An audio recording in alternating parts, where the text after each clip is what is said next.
Merci beaucoup pour cette introduction qui introduit parfaitement l'ensemble des sujets qu'on va essayer d'aborder aujourd'hui. Donc sans plus tarder, je vous propose qu'on ouvre la première session de ce colloque sur les besoins d'observation territoriale en santé-environnement. Donc j'appelle les intervenants de cette table, de cette session à rejoindre la scène. Et également, en premier lieu, donc l'animatrice de cette session, donc Madame Véronique Garnier, qui est première vice-présidente élue Santé publique et territoire, référente de la commission santé de la MIF, également coprésidente du comité d'animation des territoires auprès du groupe santé-environnement en charge du plan national, et pour finir, donc élue santé à la ville de Croissy-sur-Seine. Donc merci beaucoup. Et très bonne session.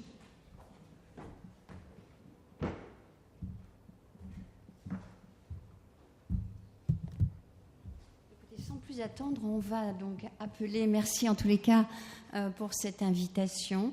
Je vois que vous êtes très nombreux. Merci infiniment au département du Val-de-Marne de nous offrir l'hospitalité dans ce si bel endroit. Et donc je vais appeler pour intervenir autour de cette première table ronde Agnès Poplin.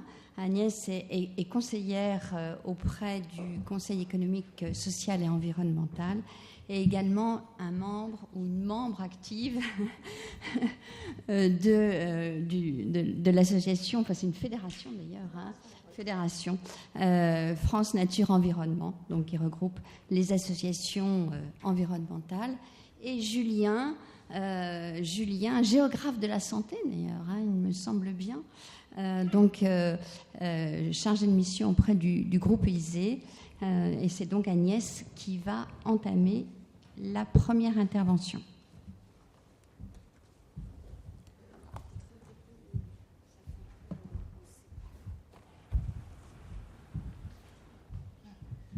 C'est des tours d'estrade. Bonjour à toutes et à tous. Je suis désolée, je n'ai pas beaucoup de voix parce que j'ai une mauvaise grippe, mais je ne suis plus contagieuse. Je voulais justement... il m'a été demandé d'intervenir.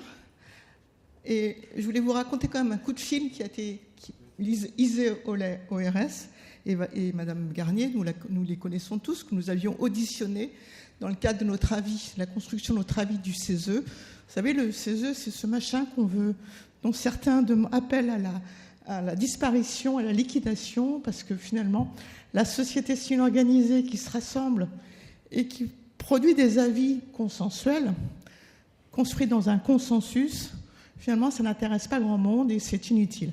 Donc, voilà. Donc, en tant qu'inutile, je vais vous présenter l'avis du CESE qui a été adopté il y a 2 ans et qui a été adopté très largement. Et nous l'avons, et c'est la Commission Affaires sociales et santé à laquelle j'appartiens qui a produit cet avis. Et nous avons donc auditionné notamment Madame Garnier et l'ORS et l'ISE pour construire cet avis qui se centrait sur pour construire une politique nationale de santé-environnement, on l'appelle tous, mais surtout en s'appuyant et en la faisant au cœur des territoires. Et pourquoi j'étais très heureuse quand l'ISE m'a appelée, c'est que depuis mai 2022, où nous avons adopté cet avis, il y a eu beaucoup de ministres de la Santé et ministres de l'Environnement, et donc nous avons maintes fois présenté notre avis qui a été très écouté à chaque fois par les ministres ou les membres de cabinet qui étaient en charge de la santé et environnement. Mais malheureusement, la politique fait que de temps en temps, au national, il peut y avoir des difficultés de suivi. Et je vois que dans les territoires, en revanche, ça commence à très bien fonctionner. Et quand ISE nous a appelés, on était un peu déçus avec la rapporteure Isabelle Dorès, qui est ATD Carmonde et moi-même, on était un peu déçus de ne pas voir plus d'ampleur et d'engouement pour cet avis. Et ISE nous a dit, vous savez, nous, l'avis, on considère que c'est une énorme... ça nous a inspiré dans notre démarche de construction dans les territoires et notre feuille de route. Donc, je remercie vraiment l'ensemble de l'équipe d'ISE de nous avoir ainsi gratifié d'une influence sur vos travaux et sur ce que vous allez mettre en place. Alors, tout d'abord, je vais donc commencer. Alors, est-ce qu'il y a mon diapo ? Oui, je sais. Oui, c'est là. Voilà, il est là, ici. D'accord. Donc voilà, ça a été adopté il y a 2 ans maintenant, donc ça commence, mais rien n'a changé. Et la démarche de cet avis a été d'abord, c'est la première fois que le CESE travaillait complètement, entièrement, et dédiait un avis à la santé et environnement. Et ce qui est encore plus novateur, c'était la commission Affaires sociales et santé qui avait en général, qui est constituée, moi j'étais un peu un troublion, parce qu'en général il y a beaucoup d'organisations syndicales qui sont liées aux politiques sociales et de médecins. Et là, on venait en disant non, il faut une nouvelle approche, une approche qui n'est pas consacrée uniquement à la prévention habituelle qu'on connaît par les dépistages, les vaccins et par le soin, le curatif, mais une approche préventive qui s'appuie sur une notion nouvelle des années 60, qui est la pleine santé. Et cela, ça s'appelle, donc normalement, ce serait plutôt la commission environnement. Et là, on a donc voulu le passer en commission affaires sociales et santé, en disant il faut aussi que la santé s'intéresse à la biodiversité, aux écosystèmes et à la préservation du vivant. Donc nous avons déposé, donc il a fallu déjà, et vous avez été, Madame Garnier, une des contributrices à former et à un peu dépasser l'approche traditionnelle fondée sur justement ce curatif, et appréhender toutes les notions, parce qu'on n'est pas tous des spécialistes, de l'exposome, et comment pouvait-on donc, quelle était cette nouvelle conception du One Health. Et là, c'est très vite, le fil directeur a très vite été compris au fil des auditions, c'était de donner le pouvoir aux collectivités territoriales, parce que c'est très bien le descendant, mais il y a un moment, il faut que chaque territoire s'empare de cette question pour l'adapter aux spécificités de son territoire. Donc, les avis du CESE, moi je suis là pour vous présenter les avis du CESE, comme ça je ne me démarque pas de l'avis du Conseil, je ne suis pas là pour FNE. Les avis du CESE sont toujours construits avec deux parties, d'abord les constats par les enjeux, et ensuite les préconisations, puisque nous sommes en charge d'éclairer les pouvoirs publics, notamment le pouvoir exécutif et législateur. Le premier, c'est dans les enjeux, vous savez tous, et maintenant je pense que, sauf quelques platistes, connaissent tous les origines du Covid, et on sait que la dégradation des écosystèmes par les activités humaines ont des effets qui s'aggravent en permanence sur la santé. Donc, grosso modo, là je sais qu'il y a beaucoup de spécialistes, nous avons rappelé que 60% des maladies humaines infectieuses sont d'origine animale, que 30% des maladies émergentes sont dues au changement des sols. C'est un rapport de l'IPBES de 2010. Et surtout, là, ça a beaucoup frappé, c'est quand même l'accélération des épidémies. Si on prend le XXe siècle, il y en a eu 4 qui ont fait des ravages, on les connaît tous, elles sont marquées, la grippe espagnole, la grippe asiatique, Hong Kong, et malheureusement aussi, qui continue, le sida. Mais en 25 ans, en un quart de siècle, nous en avons déjà traversé 6 qui reviennent incessamment. Donc si je vous dis chikungunya, grippe aviaire, H1N1, Ebola et le Covid, ça vous rappelle des bulletins d'information que l'on entend souvent. Il y a un facteur qu'on ne peut pas nier, c'est qu'il y a un effondrement de la biodiversité et à une régression sans précédent des habitats naturels. Cela est dû à une urbanisation croissante, à la déforestation, aux pratiques d'élevage intensif qui mordent sur les espaces naturels et nos espaces qui sont préservés, et toutes les pollutions qui engendrent, comme vous le savez, le réchauffement climatique et des pollutions intenses. On a notamment évoqué, ça a été très crispé comme débat, parce qu'on a évoqué le problème des substances chimiques, et comme il y a différentes représentations d'intérêt, vous vous doutez bien que certains groupes industriels n'aimaient pas trop qu'on rappelle cela, c'est que le volume de production chimique a été multiplié par 50 et que maintenant on arrive à peu près 5 substances en général par jour qui arrivent sur le marché. Donc et qu'il y a 20, parmi les 60 000 ou 80 000 substances chimiques qui sont dans le commerce, il y en a 20 000 qui sont seulement enregistrées par l'Union européenne, par les agences européennes. Donc il y a vraiment il y a aussi une pollution chimique qui s'accélère et qui s'aggrave et qui aggrave naturellement nos expositions. Tout ceci a un coût, Et alors, on va prendre par ce qui nous intéresse en premier lieu, ce qui nous touche tous, le coût humain. Et nous avons toujours aussi associé avec ça, dans les travaux du CESE, le coût social. Donc, ça, ce n'est pas des chiffres, quand je les annonce, en général, on me traite d'écolo un peu pessimiste. Là, ce sont vraiment des chiffres officiels produits par des agences réputées. Donc, en général, on évalue à 9 millions de morts en Europe, les morts prématurées dues à la pollution air et chimique.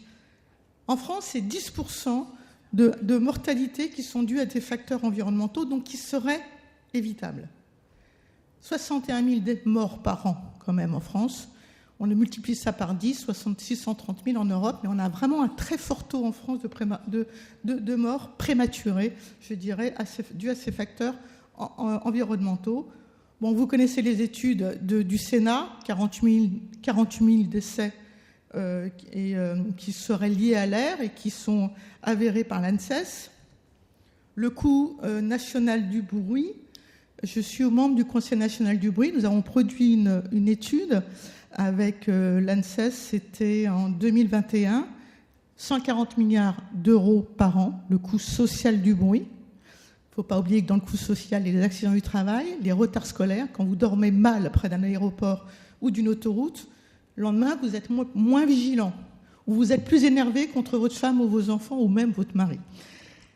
Et tout cela, c'est un coût qui a été évalué seulement en 2007. On l'a pas refait une révélation. L'IGAS l'a évalué à 7,5% du PIB, ce coût annuel des effets sanitaires d'un environnement dégradé. Donc quasiment 8%. C'est énorme. Donc ce coût humain, social, se traduit par des inégalités flagrantes, des inégalités sociales flagrantes. Vous avez les chiffres là. En France, on est parmi les champions de l'Europe sur un triste podium qui est la différence d'espérance de vie entre un cadre et un ouvrier. 6 ans pour les hommes. Vous comprenez, ça rappelle aussi, on se souvient très bien de ces fameux slogans, nous n'aurons pas le temps d'arriver à la retraite si vous repoussez. La précarité je vous rappelle, l'accord rapporteur était d'ADT Carmonde, donc on a beaucoup auditionné les associations des populations précaires qui travaillent avec les populations précaires, et elles n'ont censé nous dire, mais en fait, on pollue très peu parce qu'on a forcément un comportement sobre, en dehors du problème de leur passoire thermique dans lequel elles sont logées, mais elles sont en revanche, elles payent elles-mêmes par la TVA, par toutes les taxes, elles contribuent énormément à la fiscalité écologique, beaucoup plus que le dernier décile pour les impôts. Donc il y a un écart aussi flagrant. Ceux qui subissent le plus ces inégalités environnementales, parce qu'elles n'ont pas accès à une alimentation saine, elles mangent en général des matières beaucoup plus gras, des produits beaucoup plus gras, beaucoup plus ultra transformés. Elles subissent elles subissent le froid et l'humidité dans leur passoire thermique et souvent leur logement peu décent, ont en plus une plus grande contribution à la fiscalité écologique et supportent plus le poids de ces pollutions diverses. Enfin, oui, pardon, voilà. Après, ensuite, nous avons axé notre axe sur 3 préconisations. 3 axes et 20 préconisations, pardon. Le premier, je vais être très rapide, c'est il faut à tout prix, pour pouvoir agir, il faut connaître, donc il faut avoir la recherche. Vous avez entendu ce matin, en introduction, des chercheurs. Il faut donc préserver et continuer à financer la recherche, notamment par des budgets naturellement, mais aussi par une reconnaissance des diplômes. Il faut aussi clarifier le rôle entre la décision publique et l'expertise. Ceci en s'appuyant sur le principe de précaution, vous savez, qui est souvent remis en cause.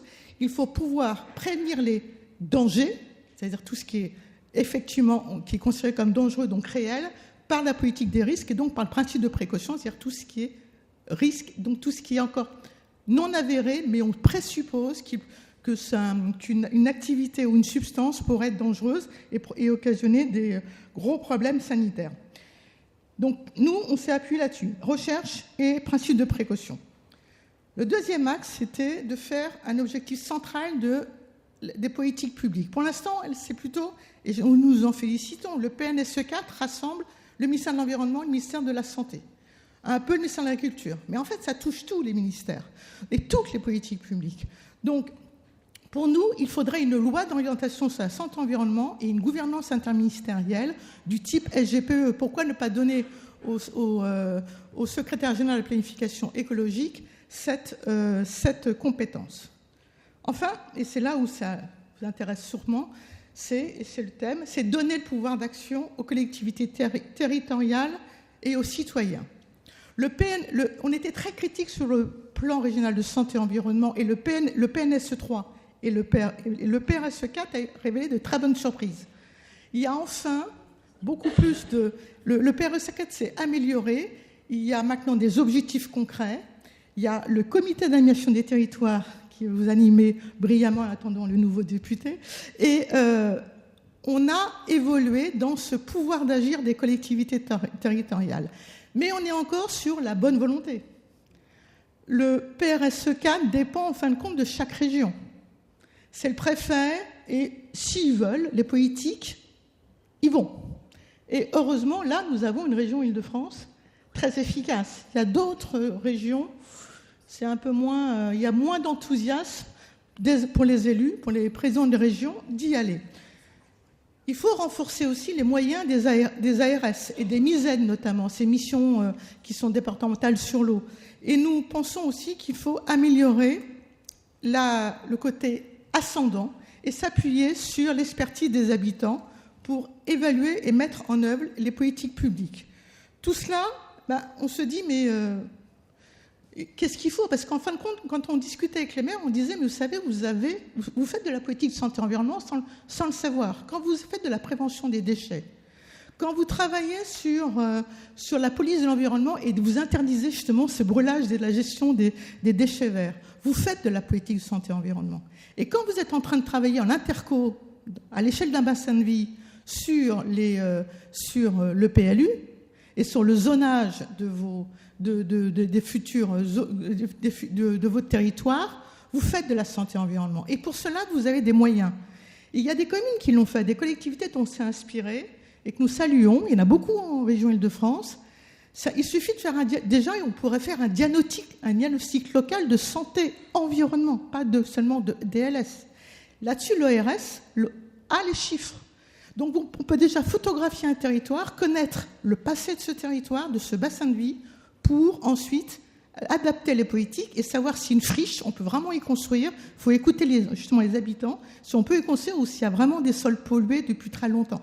Par exemple, vous avez aussi vous avez les communautés professionnelles de santé qui sont là. Il y a donc tout un réseau de professionnels pour appuyer ces politiques de santé et environnement. Donc, on a une communauté de professionnels sachants, il y a des élus et la population qui peut venir en concertation travailler pour décliner le PRSE en PCSE, pourquoi pas, en PTSE, comme on dit, Plan territorial santé et environnement, et travailler au niveau de l'interco. Voilà, donc j'ai été très rapide. Nous avons laissé il y a des avis que j'ai portés, là vous aurez, si vous pouvez en prendre quelques-uns, ça me permettrait de ne pas en ramener 60. Voilà, vous avez des avis qui sont à l'entrée. Ils sont aussi téléchargeables sur Internet. Ça a continué. On travaille aussi sur la santé et l'environnement et au travail avec le réchauffement climatique. Mais vous pourrez en savoir plus. Et nous voulons toujours, notre souhait en CESE, c'est de faire une gouvernance partagée pour pouvoir travailler ensemble sur la construction d'un territoire en santé et environnement.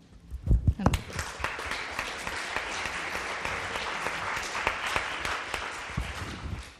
Merci infiniment Agnès pour ce discours toujours très engageant, très argumenté et très nourri.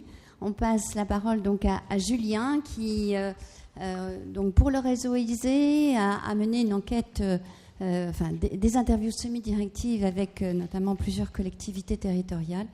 Et donc on en a la primeur aujourd'hui et aussi des sujets de discussion qui nous permettront d'engager les échanges juste après. Merci Julien. Merci Véronique, merci Agnès. Donc du coup, je me propose de revenir sur l'enquête qu'on a menée dans le cadre du réseau ISE. Donc rapidement le plan de la présentation. Donc d'abord présenter le contexte, ensuite revenir sur la méthodologie de l'enquête et le cœur de la présentation qui sera consacré aux principaux enseignements de l'enquête, donc avec le positionnement des collectivités, les conditions de réussite, donc plutôt ce qui est de l'ordre des leviers, les problématiques, donc plutôt les freins, et les besoins et perspectives. Donc le contexte, ça part d'un besoin de renforcer l'observation territoriale en santé-environnement. Donc du coup, on s'est rendu compte à l'ORS qu'il y avait une expertise qui existait, donc avec des observatoires généralistes comme l'ORS, mais également des observatoires spécialisés type air parif, bruit parif, mais que d'un autre côté, on avait des collectivités qui disaient manquer de ressources en fait. Donc en amont du PRSE 4, le plan régional de santé-environnement, l'idée c'était de rédiger un cahier d'acteurs, donc avec un certain nombre de propositions, et dont une proposition axée sur un renforcement de l'observation en lien avec les collectivités territoriales, et en profitant de la dynamique du réseau ISE qui, comme Nathalie Belzer l'a rappelé tout à l'heure, existe déjà depuis 5 ans, donc est bien implanté dans le paysage francilien. Donc ça a donné lieu à une action du PRSE qui est la 16.1, pour rentrer dans les détails, et ça s'est concrétisé par la création de ce qu'on appelle un groupe projet, donc ni plus ni moins un groupe de travail, avec des membres du réseau ISE, en fait, que je remercie d'ailleurs, parce qu'un certain nombre sont présents aujourd'hui dans la salle. On a eu une phase de préfiguration au début de l'année, donc jusqu'en février-mars, puis le cœur des réunions du groupe de travail au printemps et à l'été 2024, avec 2 grandes actions phares de ce groupe en 2024, si je peux dire ça comme ça. D'une part, l'élaboration du programme du colloque auquel vous assistez aujourd'hui, et surtout la construction d'une enquête territoriale aussi pour recenser les besoins des collectivités. Et donc je vais y venir maintenant. Rapidement, la méthodologie de l'enquête. Donc on a une enquête qui est basée sur plusieurs ressources, principalement des entretiens semi-directifs réalisés avec 12 collectivités territoriales franciliennes. Je viendrai ensuite sur la carte qui présente plus en détail.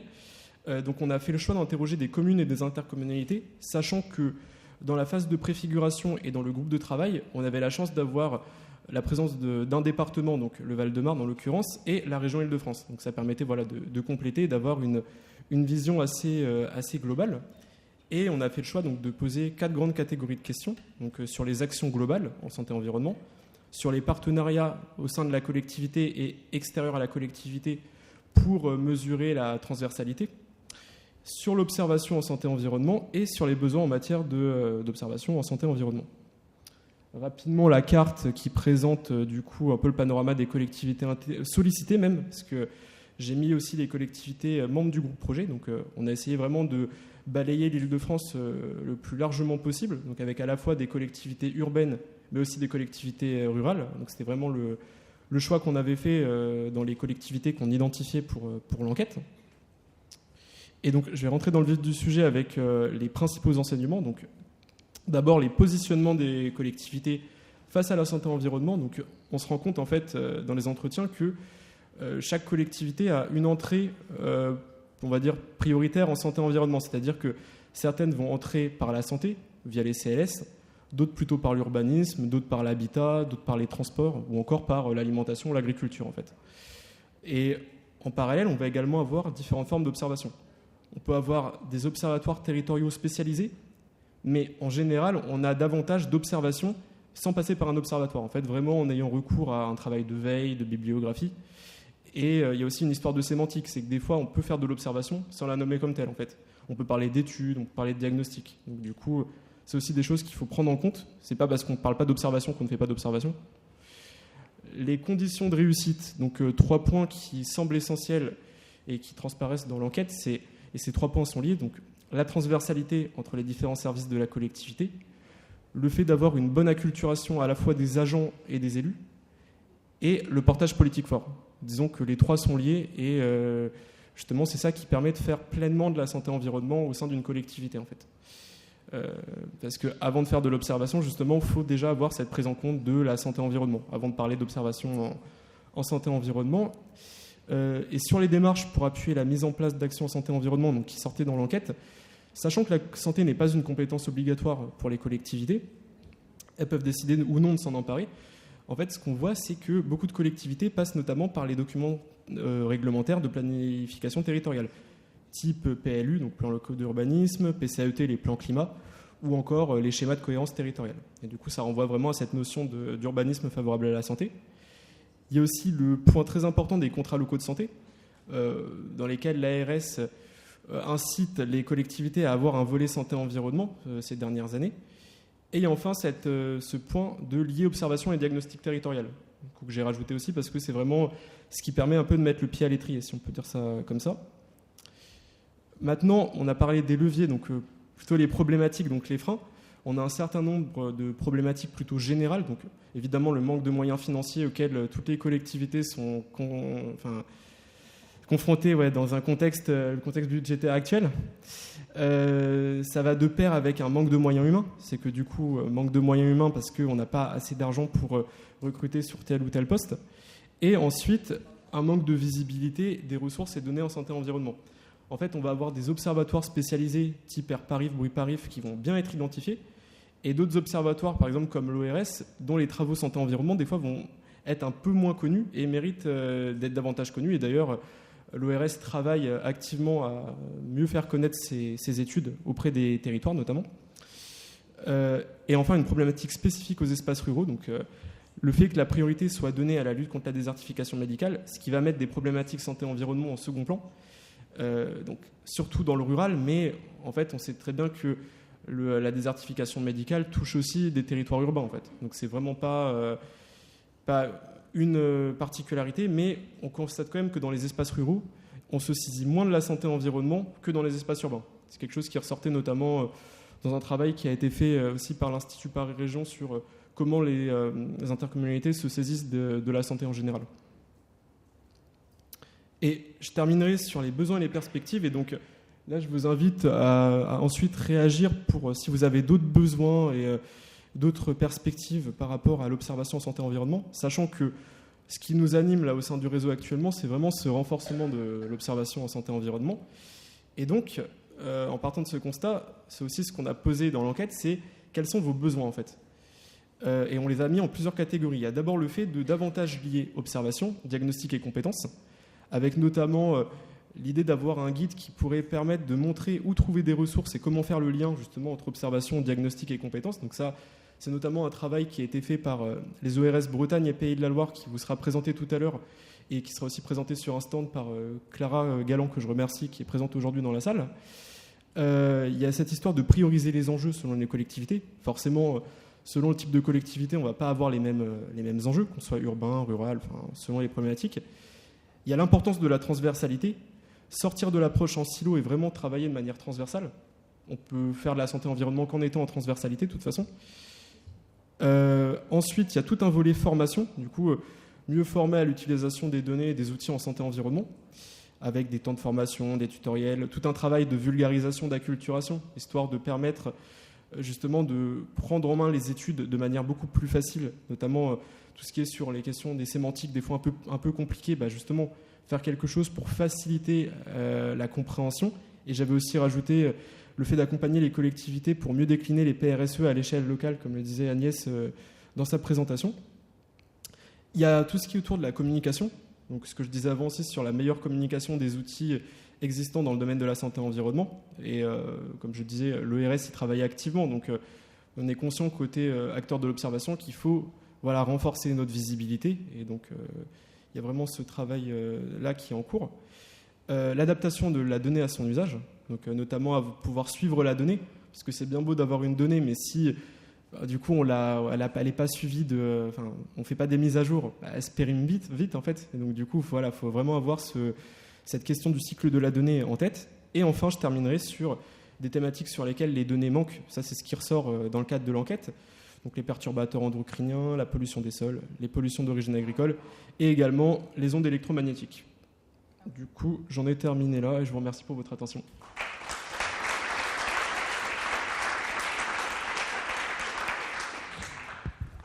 Grâce à vous, Julien, le colloque est terminé puisqu'on a déjà nos préconisations. Merci infiniment en tous les cas pour cet éclairage et déjà donc pour lancer le débat dans la salle.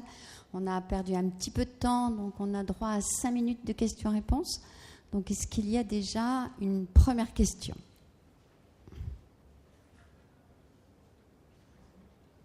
Oui, si vous pouvez vous présenter, bien sûr, à chaque fois, ça serait bien. D'autant plus que vous savez que ce colloque est enregistré. Donc il est important de pouvoir vous présenter.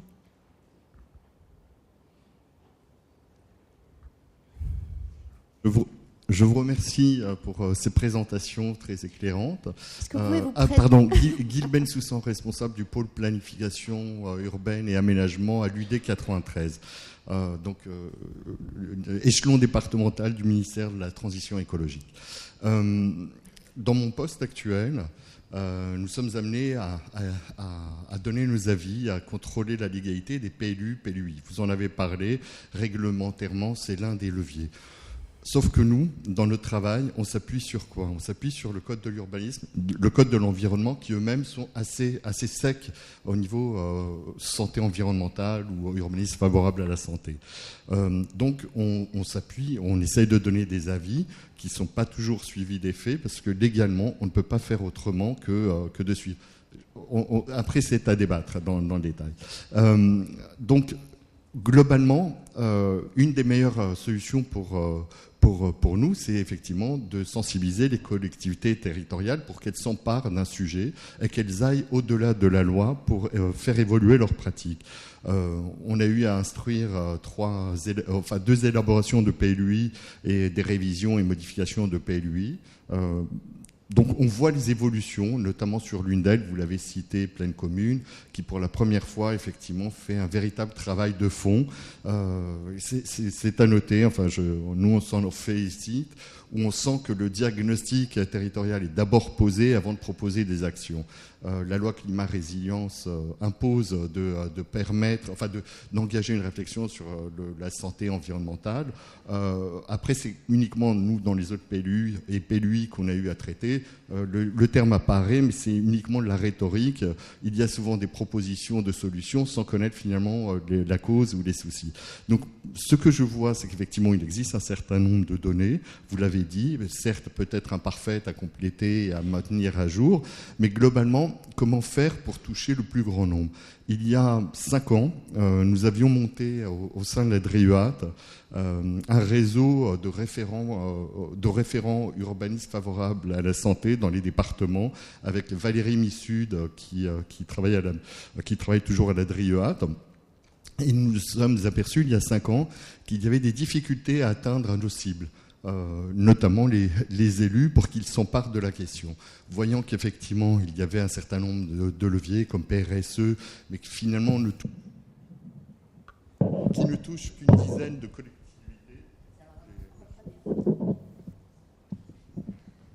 Vous m'entendez ? Ah oui.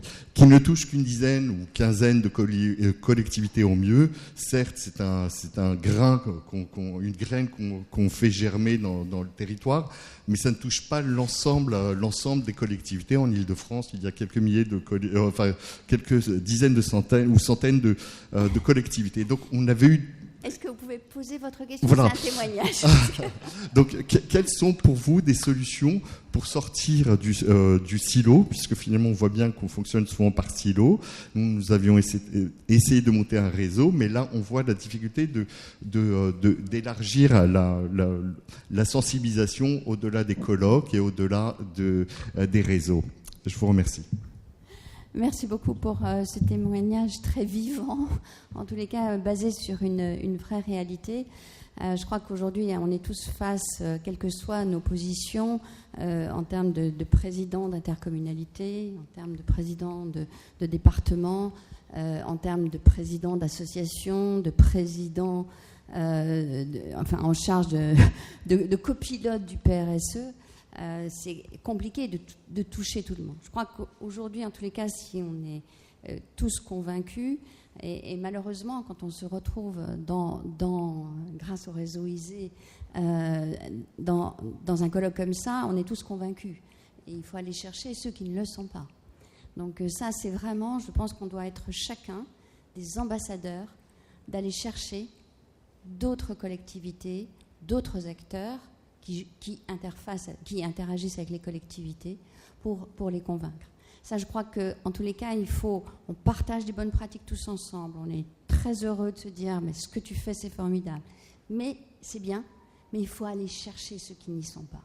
Et aujourd'hui, comme on le disait très bien, d'abord, il faut impérativement lier la santé environnement à la transition écologique. Si on rate ce virage-là, on aura perdu beaucoup d'occasions de protéger sa population. Ce qui est en train, avec le plan national d'accompagnement au changement climatique, le 3, là, qui est en consultation, il faut absolument trouver des occasions comme ça pour montrer combien il est important que les actions aujourd'hui en matière de transition écologique, d'adaptation au changement climatique, doivent impérativement intégrer une acculturation, un vernis à la santé-environnement. Ce qui est compliqué aussi aujourd'hui, et vous le voyez, tout ce que vous avez montré aujourd'hui, c'est que l'accès aux données pour les collectivités locales, c'est pas aussi simple que ça. Il y a l'accès, il y a la connaissance de savoir que ça existe, et il y a l'interprétation, comme le disait très bien Stéphane. Aujourd'hui, on est aussi dans un monde où il y a un nombre de données absolument considérable. Sans oublier que les collectivités elles-mêmes collectent elles-mêmes leurs propres données, que ce soit en qualité de l'air, avec des capteurs de bruit, d'air, de qualité de l'air intérieur, etc. Donc tout ça, c'est un maelstrom un peu compliqué, pour lequel, en tous les cas, il faut que chacun d'entre nous, on sente qu'il est absolument majeur de faire comprendre que la santé-environnement, je vois Françoise qui lève déjà la main, que la santé-environnement, en tous les cas, on l'a fait, c'est de changer son logiciel, c'est de prendre conscience qu'on ne décidera pas d'une action publique si on n'a pas intégré des concepts de santé-environnement pour protéger sa population. Je vois que tout le monde veut réagir, donc je passe la parole. Alors, effectivement, il y a un problème déjà tout le monde a noté, on l'a noté dans notre avis. Il n'y a pas de définition déjà par la loi de la santé-environnement. Donc nous on dit qu'il faudrait déjà, parce que c'est bien de parler de l'exposome, c'est déjà une énorme avancée dans la loi de 2016 de la santé, mais il n'y a pas de définition de la santé-environnement, donc chacun peut l'interpréter comme il veut. En revanche, j'ai interpellé, c'est très intéressant ce que vous dites, parce que moi-même on a eu au CESE un petit déjeuner avec l'autorité environnementale. Il y avait le président de l'autorité environnementale et il y avait le représentant de de l'autorité environnementale d'Île-de-France. Et la MRAE Île-de-France. Et quand je leur ai dit, mais attendez, moi, quand je dis un avis, bon, il y a l'air, ok, il y a le bruit, mais la santé-environnement. Et là, la MRAE a dit, nous, on commence dans tous nos avis, dans nos évaluations, à pointer la MRAE. Ils l'ont fait pour un data center, ils vont donc faire forcément pour les PLU et les PLUI. Donc ça commence, mais comme il n'y a pas de loi qui est contraignante, on est dans la bonne volonté. Et dans les RETEX, dans les fameux, donc il y a des comités d'agglo qui font très bien et d'autres très mal. Ça, je suis d'accord, mais pour une fois, je vais voir le verre plutôt à moitié plein que vide, parce que ça progresse et qu'on touche là. Les habitants, ils ne veulent pas que leurs gamins...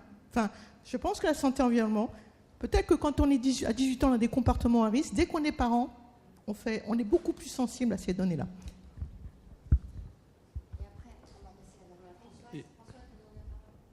Et je pense qu'il y a aussi toute une histoire à faire avec la sémantique. C'est vrai qu'on parlait de transition écologique, de santé-environnement, et c'est vrai que des fois, on peut faire de la santé-environnement sans la nommer comme telle, en fait. Et c'est vrai que, pour le coup, moi, le terme de santé-environnement, je l'ai beaucoup entendu depuis que je suis à l'ORS, depuis que je suis dans le réseau ISE, mais avant, j'avais tendance plutôt à entendre urbanisme et santé, urbanisme favorable à la santé, et en fait, on se rend compte que sous un même terme, qui peut être santé-environnement, qui peut être urbanisme et santé, qui peut être...